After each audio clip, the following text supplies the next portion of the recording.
Hello and good evening. Welcome to Movement News, Chicago's newest grassroots media organization committed to the presentation of local Chicagoland news, updates, and narratives.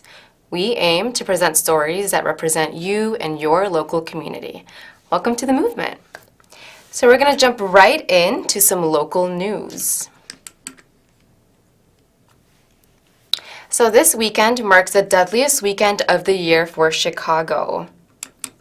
This past weekend, in a city that has witnessed a decline in fatal shootings and homicides since 2016, the number of lives claimed so far has far surpassed that of last year. So far in 2020, there have been 50 homicides compared to 33 during the same period in 2019.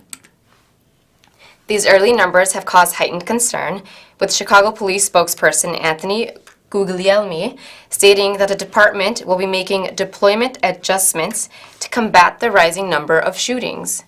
This weekend's fatal shooting includes the death of an armed person by a Chicago policeman early Sunday morning. At about 5:15 a.m., officers in the area responded to a disturbance call outside of Ty's Till 4, a local bar right outside of Wrigleyville. As officers arrived, an armed male who had shot a person outside of the bar was attempting to run from the scene. As officers pursued the assailant, he allegedly shot at police, who then struck back and fatally struck him. The man was pronounced dead at the scene. The Cook County Medical Examiner's Office has not released details on the fatality. Chicago is preparing to declare a climate emergency. On Monday, members of the Committee of Environmental Protections approved a climate emergency declaration after listening to testimony about the consequences of Chicago's climate breakdown. Lakefront erosion, citywide flooding, and severe unseasonal weather were just a few of the problems that were listed in the resolution formed by lawmakers. Solutions include zeroing out of greenhouse gas emissions, as well as removing excess carbon from the Chicagoland atmosphere. The resolution reads in part, restoring a safe and stable climate requires a climate mobilization, an emergency mobilization, on a scale not seen since World War II in order to reach zero greenhouse gas emissions across all sectors of the economy, to rapidly and safely draw down and remove all of the excess carbon from the atmosphere at emergency speed until safe, pre-industrial climate conditions are restored, and to implement measures to protect all people and species from the consequences of abrupt climate breakdown. Almost all City Council members support the resolution that declares a climate emergency, with some of the co-sponsors questioning whether there will be action to match this urgent need. Though the non-binding resolution raises awareness, it does not mandate a specific action. Instead, Health Committee Chairman George Cardenas and his co-sponsor Alderman Matt Martin vowed to move a half-dozen shovel-ready ordinances in an effort to push the agenda forward. This includes a subject matter hearing on Chicago's low recycling rate of 9%, which holds private recycling contractors accountable, and also offering residents and businesses incentives for recycling. Cardenas set 2030 as a target date for converting city buildings to renewable energy, converting city-sponsored vehicles, such as garbage trucks and snowplows, to electric vehicles, and even requiring private vehicles such as Amazon to also follow suit. Next up, Alderman Taylor vows to block Lori Lightfoot's scaled-back plan to preserve affordable housing near the Obama Presidential Center. Last Wednesday, Alderman Jeanette Taylor vowed to block a proposal crafted by Mayor Lori Lightfoot that prevents longtime residents from being pushed out of gentrifying parts of Woodlawn near the planned Obama Presidential Center. It was a fiery news conference at City Hall. Taylor said that the mayor's proposal would not protect Woodlawn residents from being pushed out of the area around the Obama Presidential Center, which is set to be built around Jackson Park. Here is an artist's rendering of the proposed Obama Center. Additionally, the freshman alderman accused Lightfoot and housing officials of disrespecting the largely black and low-income community by crafting their own proposal rather than endorsing the plan backed by a coalition of community groups. "I was never told they were going to write their own ordinance," Taylor said. "We are very smart, competent folks, and we can come up with our own plan for our own community." The Housing Department responded to Taylor by saying that it has been meeting with neighborhood stakeholders and elected officials for months to make certain that diverse perspectives are considered in the development of affordable housing protections for the Woodlawn area. Taylor is willing to go back to the bargaining table, starting with the CBA ordinance, and find a way to meet in the middle. Now we're moving over to the local activists and elected officials drawing attention to discrimination in the Latino neighborhood of Pilsen. On Monday, February 10th, Familia Latina Unida, along with Alderman Byron Siccho and State Representative Teresa Ma, held a press conference in front of the Cesar Chavez post office in the Pilsen neighborhood. Pilsen resident Evelyn Garcia went to the local advocacy group to bring attention to a recent incident of racial discrimination. Evelyn, who is bilingual, witnessed an older woman struggling with the employee of the post office who were refusing to serve her because she did not speak English. She offered to translate but was met with hostility. The situation escalated and the postal employee threatened to call the police to have them removed. This particular branch of the post office currently does not have any Spanish-speaking staff. Familia Latina Unida called a press conference to address the larger systemic issues of discrimination and racism towards Latinos. Presently, Latinos make up over 30% of the population in the city of Chicago. They called on local and federal elected officials to ensure that all government facilities have adequate Spanish-speaking staff, particularly in predominantly Latino communities such as Pilsen. Pastor Emma Lozano of Familia Latina Unida said, quote, "It is in the best interest of the Chicago Post Office and for that matter, any business, to have bilingual, bicultural employees to service the Latino community. It's not only insulting, discriminating behavior, but it's bad business. Not everyone has to learn Spanish, but we demand that Latinos, who make up over 30% of the population, the second highest population in Chicago, be hired in the numbers they deserve to serve the Latino Spanish-speaking community with respect and dignity." And now we're going to move over to the New Hampshire Democratic primary polls. I'm just going to pull up the most recent results, which are still trickling in. So right now it looks like we have Bernie Sanders coming in at first with 27.7%, Pete Buttigieg at a second place, at 22.8%, and Amy Klobuchar at 20%, and Elizabeth Warren at 12.3%. Make sure to follow us online for live updates. We're on social media, Twitter, Facebook, and Instagram. So we'll keep you updated. And now we're going to go over to Mayor Lori Lightfoot endorsing Marie Newman.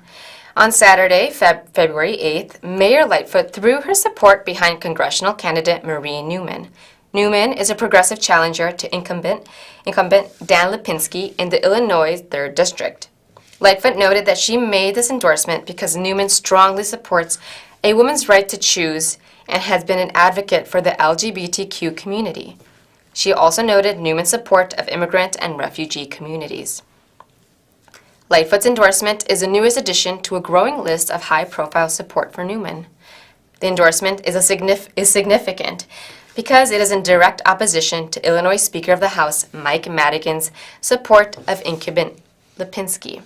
Time will tell if Lightfoot's break from the Democratic machine will hinder relations between the city and the state.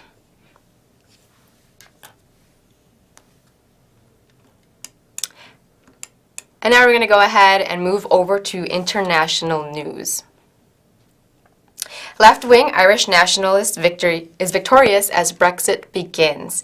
In Ireland, Ireland's February 7th election has delivered a shocking result, with Irish nationalist party Sinn Féin winning the most first preference votes and beating out two center-right parties that have governed for almost a century. As you can see right here, Sinn Féin, the party historically linked to the Irish Republican Amy and its violent struggle for a united Ireland, received 24.5% of the first preference votes this Saturday. That bested Fianna Fáil and Fine Gael, the two centrist parties that have governed Ireland since it had won independence from Britain a century ago. As Britain begins the process of leaving the European Union, many Irish nationalists see an opportunity for reuniting Northern Ireland with the rest of the country, which remains in the European Union.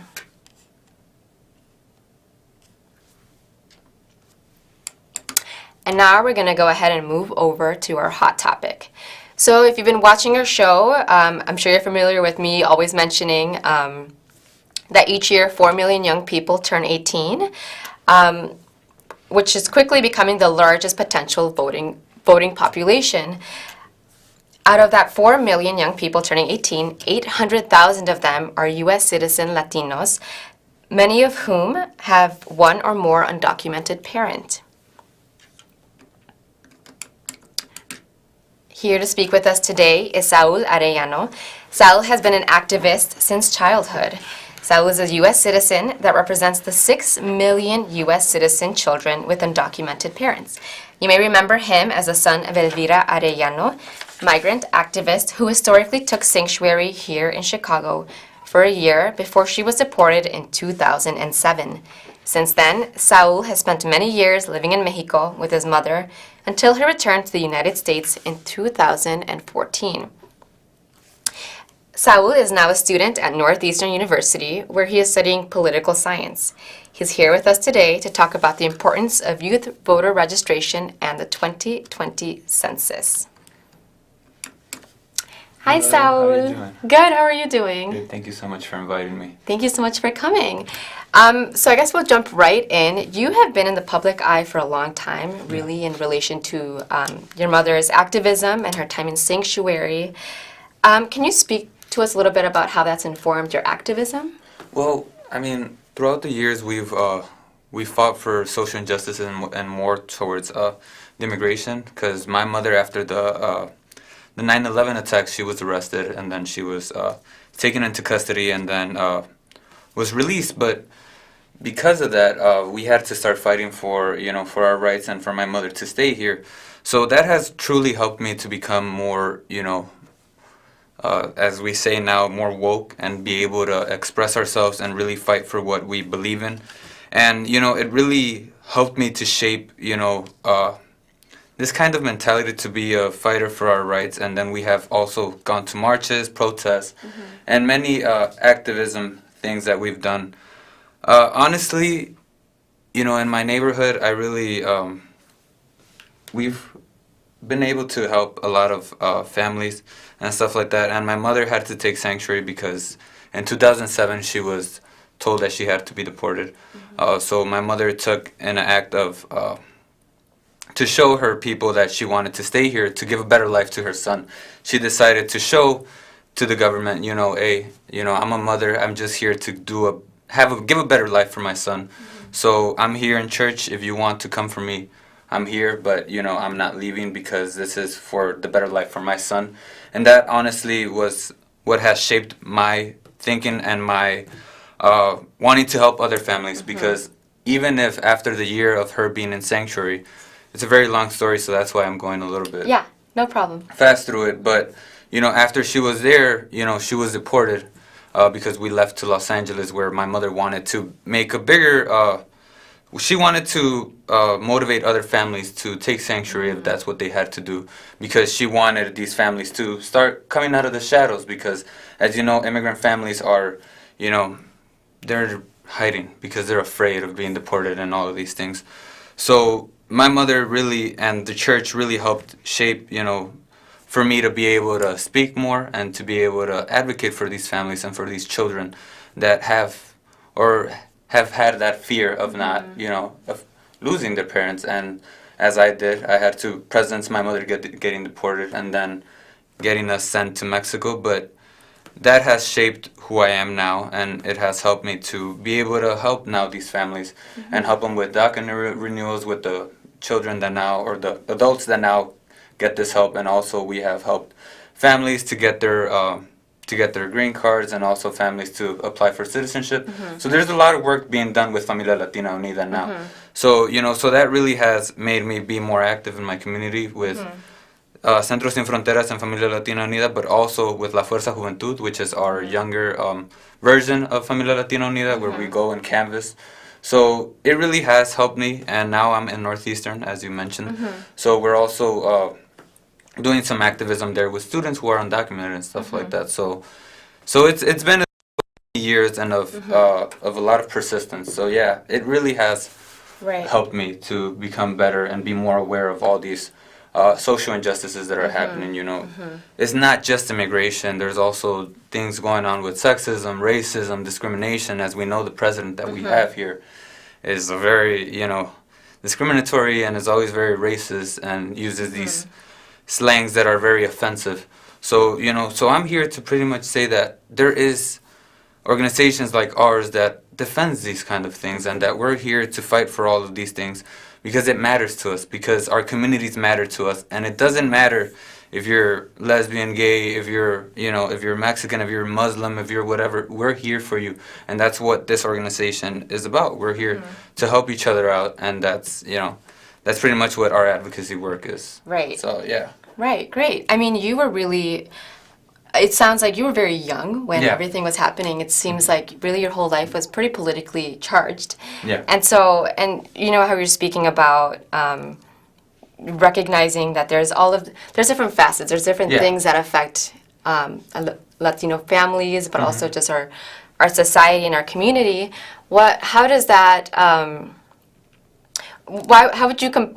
how would I say this? In terms of voter registration and voting and overall getting involved with the community, why is that important, and how will that affect your family or your community? Can you speak a little bit more to that? Well, the reason why it's very important, as I've said, is because, now that before President Trump came into administration, there was a lot of us who were about to turn 18, but like me, I wasn't able to vote then, and if you really see, there was at least only 55% of the whole nation that voted. So then you have 45% that did not vote. So that means that for this next election, a lot of these voters who turned 18, like myself, and now I'm 21 because that was 3 years ago now.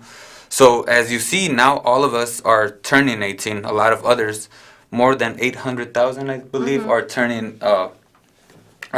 18 every year. So it's important that we, as youth, start, advocating for our own families, because as we're seeing, this presidency is attacking our families and is attacking those values that we have and that importance of family. He does not care if he separates all of our families. So it is very important that as youth, we take that responsibility, and because that's not just doing it for ourselves, but we're doing it for our whole congregation, our whole community. So it is very important that we take that job serious, because honestly, I believe that the president that we have now has done a lot of damage for our community. So it's important that we take that stance and that we vote. Right. So yes. And you're at Northeastern right now, yes. and we talked a little bit in the back, but you mentioned, that you speak with a few of your colleagues or your friends about voting or getting young people to register. Can you tell me a little bit about that? And so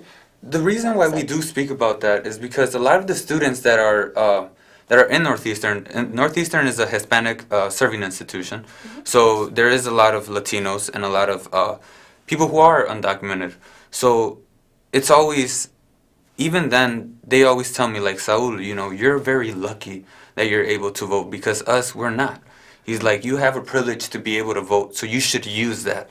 Because, I see them, how they struggle, how sometimes they don't even have money to go to college, but they find the way, because they value education. So even in that setting, I understand that, that I have to vote. I have to vote for them, and I also have to think about my own family because I have a 60-year-old brother Yeah. who has to go to court every 6 months. So it's very terrifying to think that one day my brother might not return from that visit. So it is very important to me that I come out to vote, but not just me, but millions of other activists, other youth who can come out, because just as there's stories like mine, there's many of those out there in the entire nation. So it is very important that the youth start coming out. They start speaking for themselves. They start fighting for their families, because Donald Trump is attacking our families, and it's time for us to defend them. Absolutely. And how would you say does the 2020 census affect that? Can you speak a little bit about that as well? The reason why it does affect that, because that means that money and funding is not going to our schools, As we've seen, the reason why, there was this massive protest or this massive strike by the teachers was because they didn't have enough money to fund their schools. So it is very important that we get that so we can fund our schools, and also the immigrant communities, because a lot of their kids are going to these schools, but they're going to schools that are not well funded, and that means that they are not getting the best education. So then when you go to college, you don't go with the best criteria because you didn't get the best education that you could have. So it's very important that in that aspect, and also in the healthcare aspect, because in a way we're going to get more funds towards that. So it is very essential for us to get that support. Absolutely. Yeah, and also because of the congressional district, if we don't, so we have a few Latino congressmen that are in our offices, but if they see that we don't have the numbers or we don't meet that criteria, then that means that we're gonna get that cut off. Right. So then we do need these kind of congressmen advocating for us, because they are advocating for us, and if we lose those voices, then we have no one to really fight for us in Congress. And it's very important because Congress is one of the most important, essential parts of our government. Exactly. Yes. And we need these resources. I mean, we need to be counted to receive these resources. Yeah. I mean, exactly. And so what are you now doing to advocate for your community? So right now, with Familia Latina Unida, right now we're making sure that it's important that we are coming out in television broadcast to make sure that we're telling everyone to come out and be part of this 2020 census. So yes, let's make sure that everybody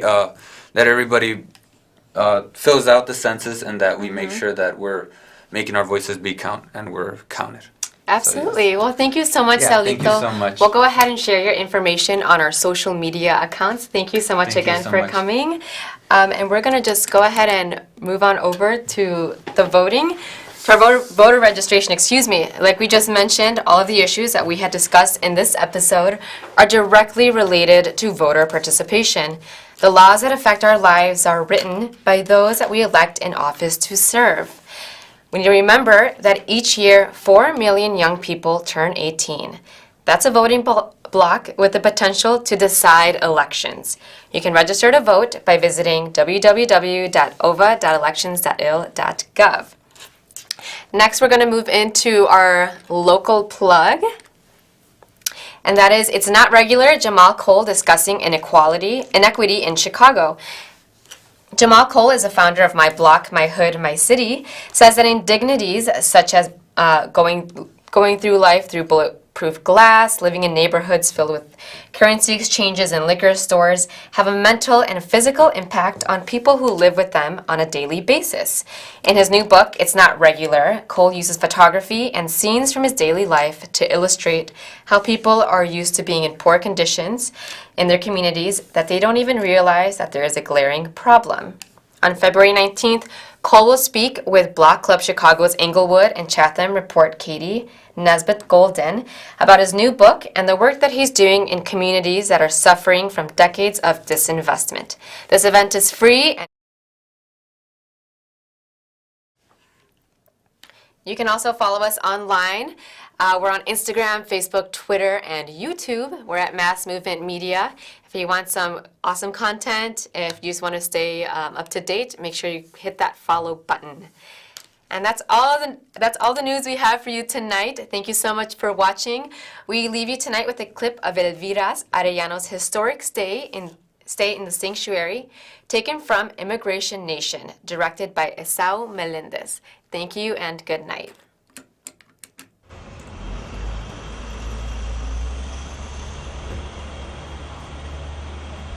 El presidente Bush dice que está a favor de la legalización.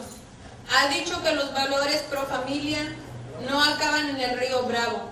No obstante, el mismo presidente Bush persigue una política implacable de redadas, deportación, separación de familias, sanciones y también nos ponen cargos criminales. Esto es una hipocresía. No puedo someterme a la hipocresía. Mi fe no lo permite. He pedido santuario en mi iglesia. Y me lo ha dado.